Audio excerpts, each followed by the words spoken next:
అందుబాటులో ఉన్న మంత్రులు పీసీసీ చీఫ్తో జూబ్లీహిల్స్లోని తన నివాసంలో కీలక సమావేశం నిర్వహించారు సీఎం రేవంత్ రెడ్డి. ప్రధానంగా జూబ్లీహిల్స్ ఉప ఎన్నికపై చర్చించారు. ఈ సమావేశానికి జూబ్లీహిల్స్ నియోజకవర్గ కాంగ్రెస్ ఇన్ఛార్జితో పాటు కార్పొరేషన్ చైర్మన్లు హాజరయ్యారు. జూబ్లీహిల్స్లో చేపట్టాల్సిన అభివృద్ధి కార్యక్రమాలపై ప్రత్యేకంగా చర్చించారు.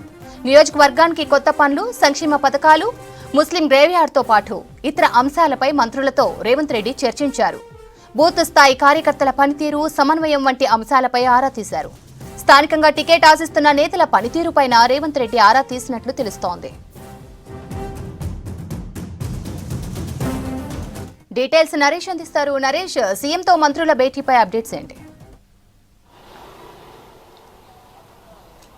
శ్రావంతి, ఈ జూబ్లీహిల్స్ ఉప ఎన్నికకు సంబంధించి సీఎం రేవంత్ రెడ్డి, పీసీసీ అధ్యక్షుడు మహేష్ కుమార్ గౌడ్తో పాటు జూబ్లీహిల్స్ ఎన్నికలకు సంబంధించి అయితే ఆ నియోజకవర్గానికి సంబంధించినటువంటి ఇన్ఛార్జ్ వివేక్ వెంకటస్వామితో పాటు మిగతా ఇద్దరు మంత్రులు పొన్నం ప్రభాకర్, తుమ్మల నాగేశ్వరరావు, అదేవిధంగా ఇక్కడ సిటీలో అందుబాటులో ఉన్నటువంటి మంత్రులు పొంగులేటి శ్రీనివాసరెడ్డి కూడా ఈ సమావేశానికి హాజరు కావడం జరిగింది. దాదాపు గంటకు పైగా ఈ జూబ్లీహిల్స్ ఎన్నికకు సంబంధించి అయితే సమావేశం కొనసాగుతుంది. ఈ సమావేశంలో మంత్రులతో పాటు స్థానికంగా ఉన్నటువంటి మేయర్, అదేవిధంగా జూబ్లీహిల్స్ ఎన్నికల్లో ఎవరెవరైతే కార్పొరేషన్ చైర్మన్లను దాదాపు 21 మంది కార్పొరేషన్ చైర్మన్లను కూడా ఇన్ఛార్జీలుగా నియమించింది. ఆ కార్పొరేషన్ చైర్మన్లు అందరితో కూడా ప్రస్తుతం సీఎం రేవంత్ రెడ్డి తన నివాసంలో అయితే సమీక్షా సమావేశం నిర్వహిస్తూ ఉన్నారు. అంటే దాదాపు ఒక నెల రోజుల పాటు నుంచి కూడా ఈ మంత్రులందరికీ ఇన్ఛార్జి ఇవ్వడం జరిగింది. ఈ నెల రోజుల్లో సాధించినటువంటి పురోగతి ఏంటి, జూబ్లీహిల్స్ నియోజకవర్గంలో ప్రజలకు ఎట్లాంటి అవసరాలు ఉన్నాయి, ఎలాగైనా సరే ఈ యొక్క నియోజకవర్గంలో ప్రజల అవసరాలను తీర్చి ఏ విధంగా అయినా సరే ఈ నియోజకవర్గాన్ని కాంగ్రెస్ ఖాతాలో వేయాలని చెప్పేసి కాంగ్రెస్కు సంబంధించినటువంటి నేతలతో పాటు సీఎం రేవంత్ రెడ్డి వీళ్ళంతా భావిస్తూ ఉన్నారు.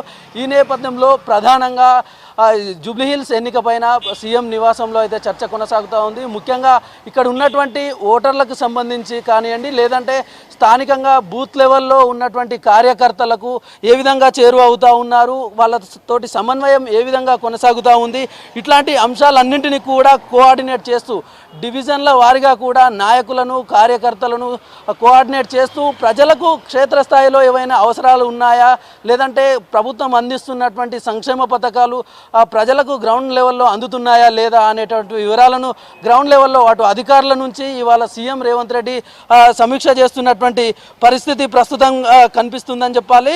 వీటన్నిటికి సంబంధించి పూర్తి స్థాయిలో అంటే డివిజన్ల వారీగా అంటే ఎవరైతే అభ్యర్థులు టికెట్ ఎక్స్పెక్ట్ చేస్తూ ఉన్నారో, ఆశిస్తున్నటువంటి అభ్యర్థులకు సంబంధించి వాళ్ళ బలహీనతలు ఏ విధంగా ఉన్నాయి, ప్రజలు వాళ్ళకు సంబంధించి ఏ విధంగా మాట్లాడుకుంటున్నారు అనేటువంటి వివరాలను కూడా ప్రభుత్వం ఇప్పటికే పలుమార్లు కాంగ్రెస్ పార్టీ తరఫున అయితే సర్వే కూడా చేయడం జరిగింది.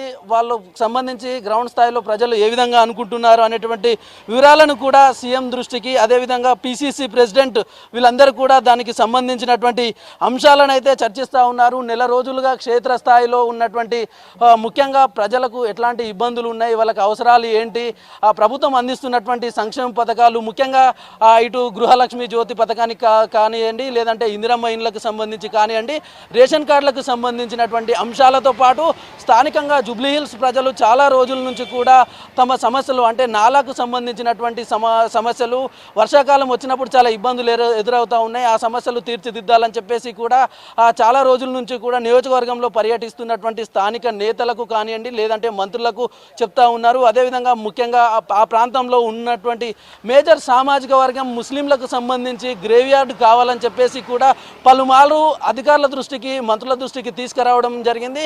ఈ అంశానికి సంబంధించి కూడా ఆ లోకల్గా ఉన్నటువంటి జూబ్లీహిల్స్ ప్రజలకు, మైనార్టీలకు సంబంధించి ఈ గ్రేవ్యార్డ్ సంబంధించినటువంటి స్థలాన్ని కేటాయించే విధంగా దానికి సంబంధించినటువంటి అంశంలో కూడా చర్చలు జరుపుతూ ఉన్నారు. ముఖ్యంగా ఈ నెల రోజుల పాటు నుంచి కూడా జరుగుతుంది ఏంది, ఎలాగైనా సరే అంటే గతంలో ఎన్నికలు జరిగినప్పుడు సికింద్రాబాద్ బైపోల్ జరిగినప్పుడు ఆ కంటోన్మెంట్ ప్రాంతాన్ని కాంగ్రెస్ పార్టీ కైవసం చేసుకుంది. అదేవిధంగా జూబ్లీహిల్స్ బైపోల్లో కూడా ఎలా అయినా సరే సరే ప్రజలను మెప్పించి ఖచ్చితంగా కాంగ్రెస్ ప్రభుత్వం అనేటటువంటిది కాంగ్రెస్ అభ్యర్థిని నిలబెట్టి గెలిపించుకోవాలనేటటువంటి వ్యూహంతో క్షేత్రస్థాయిలో గ్రౌండ్ లెవెల్లో పరిస్థితి ఏ విధంగా ఉంది, ఏం జరుగుతూ ఉంది అనేటువంటి వివరాలను ప్రజెంట్ ఉన్నటువంటి మంత్రులను, అదేవిధంగా కార్పొరేషన్ చైర్మన్లను, అదేవిధంగా మేయర్ను కూడా అందరిని అడిగి ఆ కింది స్థాయిలో జరుగుతున్నటువంటి వాస్తవ విషయాలను సీఎం రేవంత్ రెడ్డి తెలుసుకునే ప్రయత్నం చేస్తూ ఉన్నారు. అదేవిధంగా వాళ్ళకి ఇంకా ఏవైనటువంటి సమస్యలు ఉన్నాయా, లేదంటే అభివృద్ధి పనులకు సంబంధించి ఏవైనా ఫండ్స్ కావాలా అనేటటువంటి వివరాలను కూడా